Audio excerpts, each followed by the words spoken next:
जय हिंद। इंडी क्यूब करके कंपनी का नाम है जो again smart kind of I should say office spaces हो गया या फिर को वर्किंग स्पेस वगैरह प्रोवाइड करती है, लीज वगैरह पे काम करती है। तो भाई देखना ये है इसका जो आईपीओ आ रहा है उसकी वैल्यूएशंस वगैरह कैसी है। भाई देखो एक चीज तो क्लियर है, ये सेक्टर अच्छे खासे लेवल पे ग्रो कर रहा है, राइट। पूरी इंडस्ट्री की बात करूं तो 20% सीएजीआर से ये इंडस्ट्री ग्रो कर रही है। बट क्या हमारा स्टॉक ग्रो कर रहा है, प्रॉफिट में है या नहीं है, लॉस में है, रेवेन्यू कितना है, एसेट्स वगैरह बढ़ रहे हैं या नहीं बढ़ रहे, क्लाइंट्स वगैरह बढ़ रहे हैं, कंपनी के ऑफिसेस वगैरह कहां पर है, सब देखेंगे।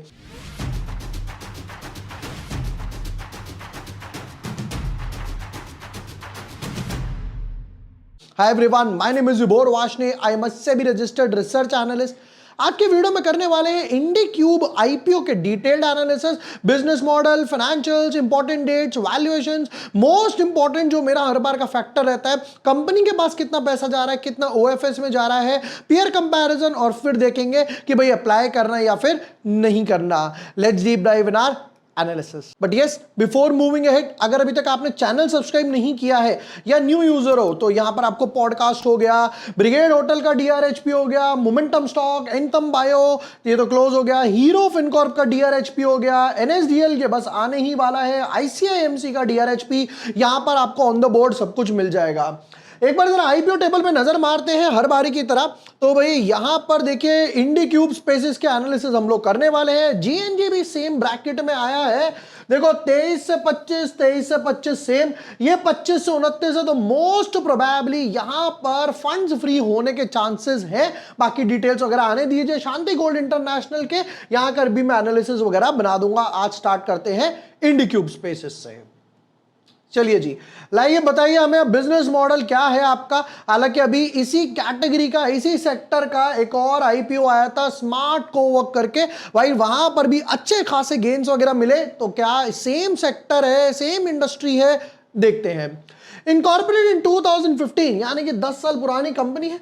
IndiQube spaces limited provides managed, sustainable and tech driven workplace solutions aiming to transform the traditional office work experience for a modern business. मतलब कि बोलते हैं कि जैसे इन्होंने लिखा एक लाइन लिखी है टेक ड्रिवन। सब देखिए होता क्या है ना, आज का जमाना क्या है, आज का वो जमाना नहीं है कि भाई जहां पर आप सीसीडीबी वगैरह में बैठ के, स्टारबक्स में बैठ के अपने किसी क्लाइंट वगैरह से मीट कर लो। आपको चाहिए कॉर्पोरेट एम्बियंस, राइट, कि भाई जहां पर मेरा क्लाइंट देखे कि हाँ भाई ऑफिस है अच्छा खासा, राइट। अब सपोज करते हैं कि कोई बंदा है लेट्स से ए, अब इसको अपना छोटा सा स्टार्टअप है, अभी अभी इसने कुछ बिजनेस वगैरह शुरू करा है, अब क्लाइंट से मिलना है। अब एक ऑप्शन है, या तो आप पूरी बिल्डिंग लो, पूरा फ्लोर लो, फ्लोर भी नहीं चलो आप एक दुकान वगैरह ही ले लेते हो। अब आप कहते हो यार इसमें तो अच्छा खासा पैसा जाएगा, तो ये कहते हैं आप इतना पैसा मत लगाओ, हम आपको एक को वर्किंग स्पेस दे देंगे जहां पर आपको सारे टेक फैसिलिटीज वगैरह भी हम प्रोवाइड करके देने वाले हैं।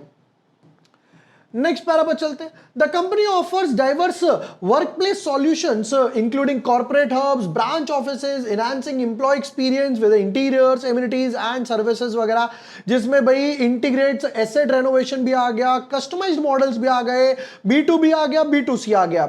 अब यहां पर इन्होंने दोनों मेंशन करे हैं, B2B या फिर B2C। देखिए पहले B2B समझाता हूं। सपोज करते हैं कि एक कंपनी है जिसके 20 ऑफिसेज है, मुंबई में, पुणे में, चेन्नई में, दिल्ली में, हैदराबाद में, हर जगह इनके ऑफिसेज हैं। अब ये ब्रांड ये चाहेगा मेरे 20 के 20 ऑफिस एक जैसे दिखाई दें, ऐसा थोड़ी है हैदराबाद का अलग हो, तो वो ब्रांडिंग नहीं हो पाएगी, राइट। तो ये कहते हैं कि भाई हम आपके 20 के 20 ऑफिस एक जैसे भी बनाकर देने वाले हैं, इंटीरियर फैसिलिटीज और इन तरीकों से। ये तो हो गया B2B के लिए। अब आते हैं B2C, जैसे अभी हम लोगों ने बात करी। मान लीजिए मेरे जैसा नॉर्मल एक एंटरप्रेन्योर है, छोटा छोटा बिजनेस अभी अभी शुरू करा है अपने, और उसके लिए कस्टमाइज चाहिए, तो B2C वालों के साथ भी ये लोग काम करते हैं। वैल्यू एडेड सर्विसेज हो गया, offering comprehensive workspace solutions with plug and play offices for clients and employees. Next part पे कहते हैं the company manages a portfolio of 115 centres across 15 cities हो गया, कंसिस्टिंग ऑफ 105 ऑपरेशनल सेंटर्स, यानी कि already ये तो काम कर ही रहे हैं, and 10 centres for which the company have executed letter of intent, यानी कि इनका कॉन्ट्रैक्ट वगैरह भी हो गया है, ये भी धीरे धीरे ऑपरेशनल वगैरह में आने वाले हैं। जिसमें कहते हैं कि भाई 8.40 million square feet of area under management है in a super built up area with a total sitting sitting capacity of 1,86,000। अब ये सिटिंग कैपेसिटी क्या है ये भी समझ लेते हैं। सपोज करते हैं कि भाई इनके पास एक ऑफिस वगैरह है, कहीं पे 5 लोग बैठ सकते हैं, कहीं पे 7 लोग, कहीं पे 10 लोग, कहीं पे 20 लोग, कहीं पे 50 लोग, राइट। तो कहीं पे कुछ, कहीं पे कुछ, कहीं पे हो सकता है एक ही बंदा बैठ पाए, छोटा सा स्पेस है, कहीं पे 50 लोग, कहीं पे पूरे फ्लोर पे 100 लोग। तो वो सारी कैपेसिटी मिलाकर बोलते हैं हमारे पास 1,86,000 की कैपेसिटी है। फिर कहते हैं मार्च 23 से लेकर मार्च 25 तक हमने 41 प्रॉपर्टीज यहां पर ऐड करी और 5 नई सिटीज में भी एक्सपैंड करा है। तो एक चीज क्लियर है कि भैया कंपनी का एक्सपेंशन की तरफ ज्यादा फोकस है। The company focuses on acquiring full buildings in high demand areas with a strong infrastructure and low vacancy rates। पहले तो यहां तक समझते हैं। कहते हैं कि भाई हम पूरी बिल्डिंग ले लेंगे जहां पर हाई डिमांड एरियाज हैं, जैसे कि आप हैदराबाद का हाईटेक सिटी ले लो, दिल्ली की बात करें तो सीपी वगैरह हो गया, करोल बाग हो गया, ये अच्छे खास है, गुड़गांव वगैरह हो गया, राइट, साइबर सिटी के आसपास हो गया। फिर उसके बाद अगर बैंगलोर की बात करें तो व्हाइट फील्ड, कोरबंगला, ये ऐसे एरियाज है भैया जहां पर डिमांड है और लो वैकेंसी रेट्स जाएगा, मतलब जो खालीपन है वो कम रहेगा। They partner with the landlord to lease and transform aging properties into modern sustainable workplace। मान लीजिए आपके पास कोई बिल्डिंग है जो पुरानी बिल्डिंग है, एजिंग प्रॉपर्टी, पुरानी बिल्डिंग है, कहते हैं भाई हम उसको लीज पर लेंगे, उसको आपको रेंट वगैरह प्रोवाइड करेंगे लैंडलॉर्ड को, और वहां पे सब कुछ हम लोग इंटीरियर्स, मॉडर्न सस्टेनेबल वर्कप्लेस वगैरह बनाने वाले हैं। चलिए जी, फिर नेक्स्ट पार्ट पे the company upgrades their properties, amenities, sustainability, ये वो इन्होंने मेंशन कर दिया सारा। फिर उसके बाद कहते हैं the company operates in 15 Indian cities including 7 tyre 1 cities, Bengaluru, Pune, Chennai, Mumbai, Noida, Gurgaon, Hyderabad, सारी टायर 1 सिटीज में तो है ही है। प्लस कहते हैं भाई हम 11 नॉन टायर सिटीज में भी है, कोयम्बटूर, कोची, मदुरई, जयपुर, कैलिकट, विजयवाड़ा। तो मेजर फोकस कहां नजर आ रहा है, टायर 2 सिटीज पे बोला जाए या नॉन टायर 1 सिटीज। कहते हैं भाई यहां पे स्कोप ग्रोथ का ज्यादा नजर आ रहा है और धीरे धीरे इसी एरियाज में टायर 2 सिटीज में हम लोग एक्सपैंड करना पसंद करेंगे। चलिए, बाकी इन्होंने अपनी ऑफरिंग सर्विसेज दे दिया। बी स्पोक हो गया, यानी कि कस्टमाइज्ड, कि भैया मुझे ऐसा बना के दो, मुझे दीवार लाल बना कर दो, and so on. IndiQube 1, MI cube, ये सब इन्होंने अपनी फैसिलिटीज वगैरह ऑफरिंग सर्विसेज दे दिए। एज ऑफ नाउ देखे तो देखो डेफिनेटली अच्छा लग रहा है कि भाई हाँ, ऑफरिंग्स जो देते हैं कस्टमाइज्ड हैं, B2B क्लाइंट्स भी हैं, B2C क्लाइंट्स भी हैं। कुछ इंपॉर्टेंट डेट्स पे एक नजर मारते हैं फटाफट से। कहते भाई आईपीओ ओपन होगा 23 तारीख को, आईपीओ क्लोज होगा 25 तारीख को, अलॉटमेंट आएगी 28 तारीख को, रिफंड्स और शेयर्स 29 को, और 30 जुलाई को मंथ एंड में ऑलमोस्ट ये लिस्ट होने वाला है। बताओ भैया वैल्यूएशंस। कहते हैं फेस वैल्यू 1 रुपीज है, इशू प्राइस 225 टू 237, मतलब अगर हम अप्लाई करेंगे तो हम 237 पे करने वाले हैं। हमेशा अप्लाई जो करना है, चाहे आईपीओ फुली सब्सक्राइब हो ना हो, हमेशा एक बात ध्यान रखना, नॉलेज पर्पस के लिए upper band. Lot size 63 shares का है। उसके बाद आता है मेन एजेंडा। कहते हैं भाई टोटल इशू साइज जो है 700 करोड़ रुपए है, जिसमें से 650 करोड़ रुपए जो है वो फ्रेश इशू है, यानी कि ऑलमोस्ट 93% जो है वो फ्रेश इशू है, और सिर्फ ऑफर फॉर सेल 50 करोड़ रुपए के आसपास है, यानी 7%। इसे देखकर ही दिल भाई साहब खुश हो गया, दिल एकदम गार्डन गार्डन हो गया। क्यों? मेजॉरिटी भी नहीं, ऑलमोस्ट सारा का सारा पैसा जो है वो कंपनी के पास जा रहा है। हालांकि देखेंगे कि भाई कंपनी कैसा किस लिए यूज कर रही है, ऑफिस ओपन करेगी, केपेक्स करेगी, डेट उतारेगी, डेट है भी या नहीं है, धीरे धीरे जैसे हम लोग प्रोसीड करते हैं। नेक्स्ट पार्ट पर कहते हैं कि भैया QIB कैटेगरी को यहां पर हम लोग देने वाले हैं 75%, रिटेल वालों को यहां पे 10% मिलने वाला है। तो भैया रिटेल का कोटा छोटा सा है, थोड़ा सा ध्यान दीजिएगा। HNI कैटेगरी को बाकी 15% के आसपास हो गया। और एक एक लॉट की वैल्यूएशन रह गई, ये भी नजर मार लेते हैं। एक लॉट की वैल्यूएशन है 14,931 का, 2 लाख से नीचे एप्लीकेशन है, आप 13 लगा पाओगे। ज्यादा लॉट लगाने तो आपको कैटेगरी स्विच करनी पड़ेगी, HNI या स्मॉल HNI या बिग HNI में। हालांकि इन HNI कैटेगरी में कोई लॉक इन नहीं होता है, तो इसमें भी आप बिंदास अप्लाई करो। कई लोग ना डरते हैं, अरे यार HNI में क्या मैं बेच पाऊंगा? अरे बिल्कुल बेच पाओगे यार। खरीद पाऊंगा? बिल्कुल खरीद पाओगे, कोई टेंशन की बात नहीं है। प्रमोटर होल्डिंग्स की बात करें, ऋषि दास, मेघना, अंशुमन, अभी 70% है, उसके बाद रह जाएगा 60%। फिर भी ठीक है भाई, स्टार्टअप है, आपको फंडिंग की जरूरत पड़ेगी। अब आते हैं मोस्ट इंपॉर्टेंट पॉइंट जिसका मुझे सदियों से इंतजार था, वो है फाइनेंशियल्स। चलिए, फाइनेंशियल्स में एक चीज मैं आपको और दिखाना पसंद करूंगा यहां पर, full year full year full year, ठीक है। अब यहां पर क्या हुआ, मैं हमेशा नंबर आरएचपी से कंफर्म करता हूं, आरएचपी भी मैंने खोल रखा है, वो भी मैं आपको यहां पर दिखाऊंगा। एसेट्स की बात करते हैं, कहते हैं भाई 2900 करोड़, ऑलमोस्ट 3000 करोड़ के एसेट्स थे, और ये ऑलमोस्ट यहां पे 20% जंप हो गया 3600 करोड़ के आसपास। और अब की बात 20% से भी ज्यादा जंप आया और ये ऑलमोस्ट 1000 करोड़ के एसेट्स ऐड करके 4600 करोड़ के आसपास एसेट्स हो गए।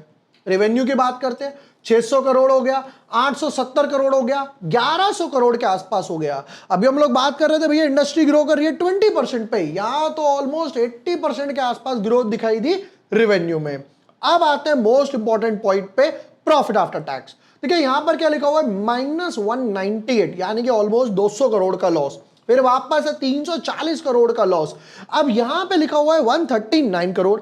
ये चित्तौड़गढ़ वालों की गलती है। क्यों है ये देखिएगा जरा। मैं आ गया आरएचपी पर, मैं पूरा आरएचपी ध्यान से जब पढ़ता हूं मुझे क्या पता लगता है, मेरे साथ देखिएगा। 3 कॉलम की बात हो रही है, पहला कॉलम, दूसरा कॉलम। 601 करोड़ की सेल, ये नंबर इन मिलियंस है। 867 करोड़ की सेल्स, ये भी हम लोगों ने देख लिया, क्रॉस चेक हो गया। और 1102 करोड़ की सेल, तो ये नंबर तो ठीक है। बट जब हम नीचे गए तो यहां पर क्या आया, 198 करोड़ ब्रैकेट में लॉस, 340 करोड़ ब्रैकेट में लॉस, और 139 करोड़ यहां पर लॉस है, बट वहां पर प्रॉफिट है। तो वो चित्तौड़गढ़ वालों की गलती है, टाइपिंग एरर है, ये यहां पर 139 करोड़ का लॉस है। अब मैं आपको दो चीज समझाता हूं जरा, यहां माइनस मैं लगा देता हूं। यहां पर क्या हुआ, 600 करोड़ की सेल्स है बट प्रॉफिट आपका हो गया 200 करोड़ का लॉस है। देखिए यही चीज मैंने उस टाइम भी स्मार्ट कोवर्किंग स्पेस वाले आईपीओ में समझाई थी। होता क्या है, जितने में ये रेंट वाले बोलो, लीज वाले बोलो, फर्नीचर वाले बोलो, तो इनका जो अकाउंटिंग स्टैंडर्ड है वो अलग है, जिसकी वजह से होता क्या है, डेप्रिसिएशन बाद में कटता है। कैसे समझाता हूं, यहां पर क्या बोलते हैं, यहां पर कहते हैं भाई हमारा इबिटा लेवल पर हम अच्छे खासे प्रॉफिट में बैठे हुए हैं। 250 करोड़ प्रॉफिट इबिटा लेवल पे, 260 करोड़ इबिटा पे, 660 करोड़ इबिटा पे पॉजिटिव है। तो इबिटा की फुल फॉर्म क्या है, earning before interest, tax, depreciation and amortisation. मतलब कि इसमें से मुझे अभी इंटरेस्ट, टैक्स, डेप्रिसिएशन, अमोर्टाइजेशन निकालना पड़ेगा। अब भाई जितना फर्नीचर इकट्ठा करोगे, जैसे मेरे ऑफिस में कुर्सी पड़ी है, भाई आज ये कुर्सी 20,000 की है, फिर 17,000 की हो जाएगी एक साल बाद, फिर 10% और लेस करके 15,000, फिर करते करते डिमिनिश हो जाएगा, राइट। यहां पर क्या चीज आ रही है कि यहां पर इन्होंने इंटरेस्ट माइनस कर दिया, जो इनकी बोरोइंग्स वगैरह है, टैक्स वगैरह हटा दिया, फिर वापस से डेप्रिसिएशन माइनस होगा, जिसकी वजह से ये यहां पर तो आपको दिख रहा है कि भाई ये लॉस है, बट ये रियल लॉस नहीं है। ये फर्नीचर की वैल्यू कम हो जाती है, टेबल की, चेयर्स की, ढेर सारी कुर्सी डाल रखी है, मटेरियल लगा रखा है, उसकी वजह से ये यहां पर नोशनल लॉस दिखता है। इस टाइप की कंपनीज वगैरह के जब आप रिजल्ट एनालाइज करो तो ये बात हमेशा ध्यान से रखनी है। एक काम करते हैं, जैसे मैंने आपको भी आरएचपी के बारे में बताया, तो भाई नॉलेज पर्पस से समझा भी देता हूं जो मैं बात कर रहा था। थोड़ा सा मैं काम करता हूं, इसको जूम इन करके दिखाता हूं तो आपको थोड़ा सा बेटर दिखाई देगा।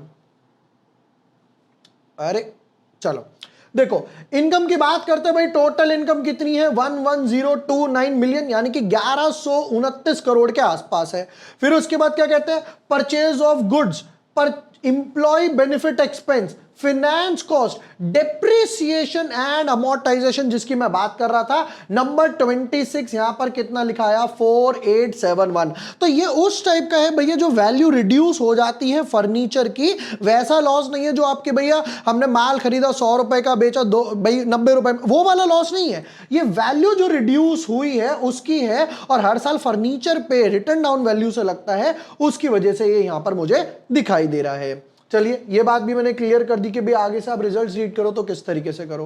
फिर आते हैं बोरोइंग्स वगैरह के ऊपर, तो पहले 600 करोड़ की बोरोइंग्स थी, ड्रास्टिकली ऑलमोस्ट 450 करोड़ से रिड्यूस करके हो गया ये 164, 160 करोड़।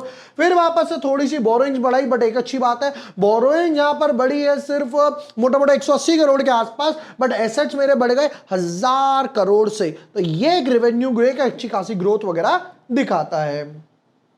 चलिए वापस आते हैं हम लोग इसके कुछ important ratios. Return on capital employed 34 के आसपास दिखाई दे रहा है। पैट मार्जिन, अब ये 12 का पैट मार्जिन है, तो यहां पर इन्होंने क्या करा, डायरेक्ट पैट से कैलकुलेट कर लिया, डेप्रिसिएशन वगैरह से कैलकुलेट नहीं करा है। ठीक है, अब देखिए हम चलते हैं इसके पीयर कंपैरिजन पे। पीयर कंपैरिजन के बाद पैसा कंपनी किस लिए उठा रही है और हमारा फाइनल वर्डिक्ट वगैरह क्या बनता है।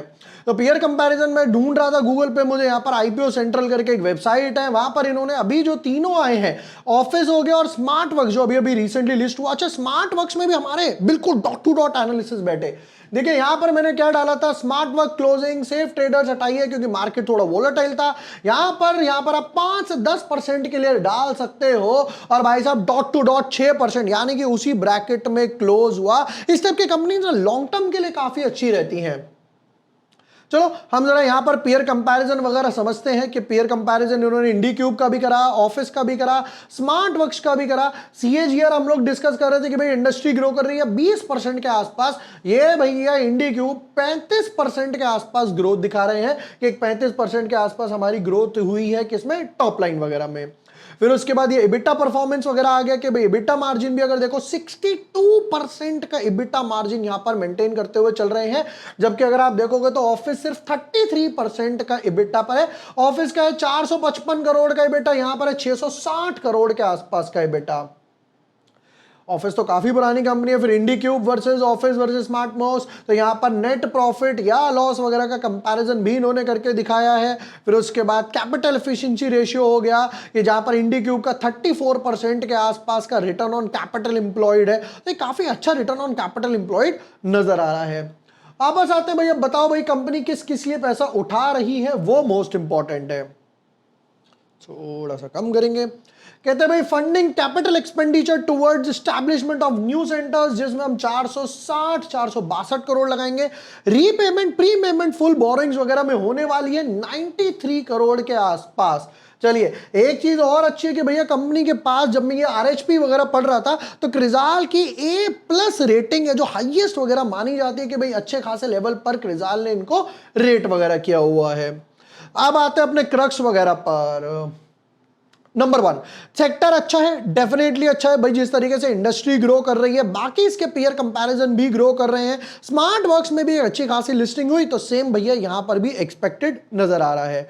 मेजॉरिटी पैसा किसके पास जा रहा है, कंपनी के पास जा रहा है, जिससे भैया और केपेक्स वगैरह करेगी और डेट वगैरह उतारेगी। छोटा सा पोर्शन, सिर्फ 7-8% का ही ऑफिस है, जो कि बहुत अच्छी बात है।